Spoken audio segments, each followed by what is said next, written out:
Welcome to my Session 6 FICIP presentation titled The Empathy of Jesus.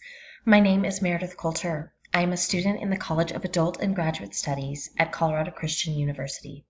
This course is titled CSL 613A, Empathy Training, and is instructed by Dr. Sarah Ronhoft. This assignment is due on June 13th, 2021. I hope you enjoy this presentation. Let's dive in. Jesus Christ is the physical embodiment of the empathy of God. The incarnation of Jesus Christ provides the most powerful and profound example of empathy. In the person and work of Jesus, the creator of the universe chose to enter into and experience the fullness of human suffering. In this way, Jesus perfectly embodies the prophesied Messiah from the book of Isaiah, whose name would literally mean God with us. The prophet Isaiah wrote, "The virgin will be with child and will give birth to a son and will call him Emmanuel." The gospel writer Matthew informs his Gentile readers that Emmanuel is a Hebrew name meaning God with us. Isaiah prophesied that the coming Messiah would be a suffering servant who would bear the griefs and sorrows of God's people. Isaiah wrote regarding the Messiah, "He was despised and rejected by men, a man of sorrows and acquainted with grief. Surely he has borne our griefs and carried our sorrows. He was oppressed and he was afflicted. By oppression and judgment he was taken away. And they made his grave with the wicked and with the rich man in his death, although he had done no violence and there was no deceit in his mouth." Throughout Scripture, God is faithfully committed to being present with his people. God's steadfast love and presence with his people is most clearly seen in the incarnation. In the person of Jesus, God literally walked, talked, suffered, ate, cried, lived, and died with humanity. Followers of Christ are called to imitate Jesus in every aspect of life, including his empathy towards others. The Apostle Paul explicitly commands believers to rejoice with those who rejoice, mourn with those who mourn. In this presentation, I will highlight the way that Jesus mourned with those who mourn while grieving the loss of his dear friend Lazarus. Similarly, the Apostle Paul also calls believers to carry each other's burdens, and in this way you will fulfill the law of Christ. Because empathy towards others is explicitly commanded in the New Testament, the Apostle Paul evidently alludes to the notion that empathy is an intentional action that humans have the ability to either engage in or avoid.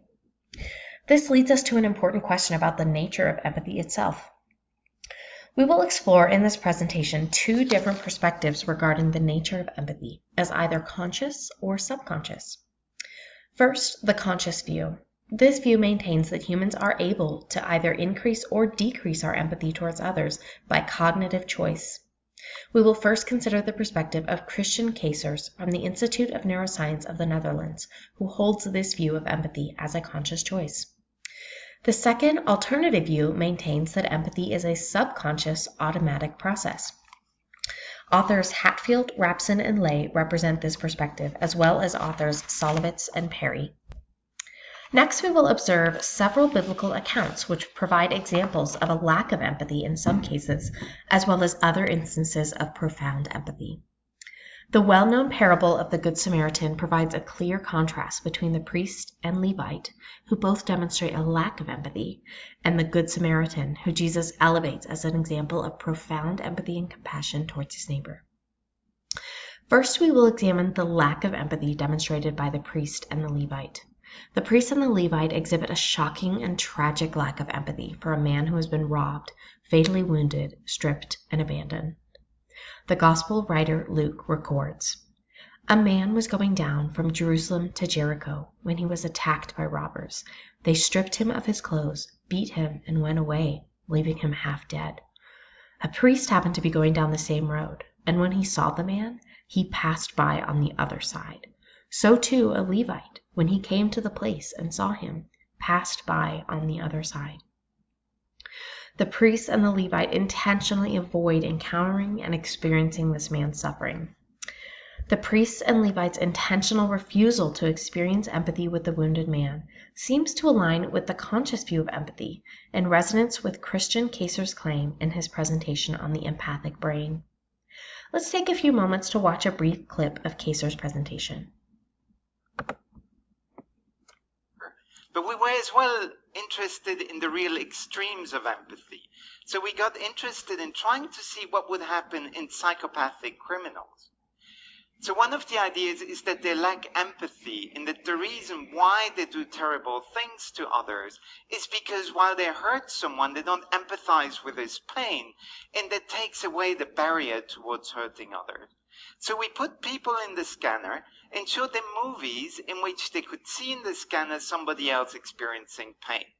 So it'd be here somebody getting his hand pinched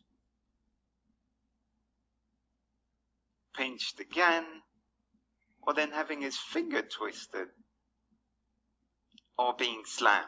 Now, when we did that with healthy volunteers, we found very robust activity in all the systems I've been telling you about, in particular here in this emotional part called the insula. When we did the same with the psychopathic criminals, this activity was really much reduced. So that fitted a bit the idea of a broken empathy.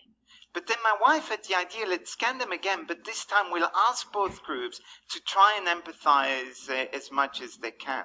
When we did that, all of these differences disappeared. And that created a much more interesting notion of psychopathy, not as being incapable of empathizing, but just choosing sometimes not to empathize and sometimes to empathize. And that, of course, for your moral behavior has a huge impact, because imagine that you're interested in having sex with someone. In all of us, the idea of raping is completely unpleasant because we would feel all the misery we impose on someone else. For them, if they have this goal of having sex, there's no reason to turn on their empathy. And therefore, they will not share the misery they inflict. And this will take away this moral barrier. In this presentation, Kacers demonstrated the increase in empathy among participants when they were asked by researchers to try and empathize as much as they can. Kacers explained that this intentional effort to increase feelings of empathy among both healthy volunteers and psychopathic criminals eliminated the previous disparity in the display of empathy between the two groups. While the results of Kacers' research are fascinating, personally I remain unconvinced by his assertion that humans are able to intentionally increase or decrease our empathy towards others merely by cognitive choice.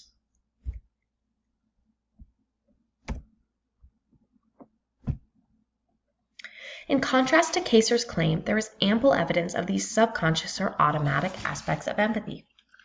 For example, Hatfield, Rapson, and Lay provide a helpful summary of the subconscious automatic process of emotional contagion. The process of emotional contagion consists of 3 stages: mimicry, feedback, and contagion. People tend to automatically mimic the facial expressions, vocal expressions, postures, and instrumental behaviors of those around them, and thereby to feel a pale reflection of others' emotions as a consequence of such feedback. The result is that people tend to catch one another's emotions. People are able to feel themselves into the emotional lives of others. Similarly, in reference to the mirror neuron system, authors Maya Tsolovitz and Dr. Bruce D. Perry claim, "It's as though we were born with a program that automatically runs a simulation of the experience of others.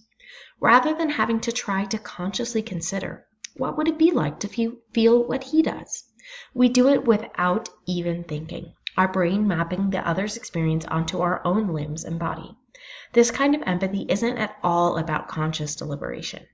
We experience it like any other sensation, and choices come in only later, when we decide how to act on that information." In contrast to the lack of empathy demonstrated by the priest and Levite, the Samaritan in the same parable demonstrates profound empathy towards the wounded man. Luke writes, "But a Samaritan, as he traveled, came where the man was, and when he saw him, he took pity on him. He went to him and bandaged his wounds, pouring on oil and wine. Then he put the man on his own donkey, brought him to an inn, and took care of him. The next day he took out 2 denarii and gave them to the innkeeper. 'Look after him,' he said. and when I return, I will reimburse you for any extra expenses you may have." The Samaritan experienced emotional distress on behalf of the wounded man. He also physically carried the burden of the man's weight, and he willingly gave his own financial resources to provide for the man's healing and provision. Jesus defines and illustrates the commandment to love your neighbor as yourself with this powerful and convicting parable. Which of these three do you think was a neighbor to the man who fell into the hands of robbers? The expert in the law replied, "The one who had mercy on him." Jesus told him, "Go and do likewise." Jesus explicitly commands his followers to imitate the compassionate care and empathy of the Samaritan. At this point, we will focus on Jesus himself as the ultimate embodiment of empathy. Through the incarnation, God literally came to earth to suffer with humanity and experienced all the pain, hurt, betrayal, loss, and suffering that we face in this broken world. The Gospel of John includes a powerful demonstration of Jesus' empathy during his grief due to the death of his dear friend Lazarus. It is clear in the text that Jesus knew he would raise Lazarus from the dead. John 11:4 clearly demonstrates Jesus' foreknowledge. When he heard this, Jesus said, "This sickness will not end in death. No, it is for God's glory, so that God's Son may be glorified through it." Additionally, in verse 11, we see evidence of Jesus' awareness of his intention to raise Lazarus from the dead. "Our friend Lazarus has fallen asleep, but I am going there to wake him up." However, despite his evident foreknowledge that he will undoubtedly raise Lazarus from the dead, Jesus intentionally enters into the fullness of human grief, bereavement, and loss. Jesus responds emotionally and empathetically towards Mary's grief. When Jesus saw her weeping, and the Jews who had come along with her also weeping, he was deeply moved in spirit and troubled. Furthermore, Jesus literally weeps with those who weep. Jesus wept. Though he indisputably knew that Lazarus would be alive again in mere minutes, Jesus chose to experience the tragedy and pain of losing someone you love.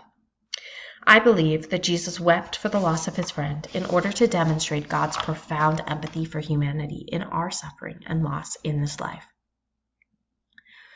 Empathy is a complex phenomenon. Though the research is varied and scholars maintain opposing views regarding the nature of empathy itself, Scripture is clear that followers of Christ are called to love our neighbors with empathy and compassion. May we continue to look at the incredible empathy of Jesus Christ as we strive to follow him in the way we love our neighbors. Thank you for taking the time to watch this presentation.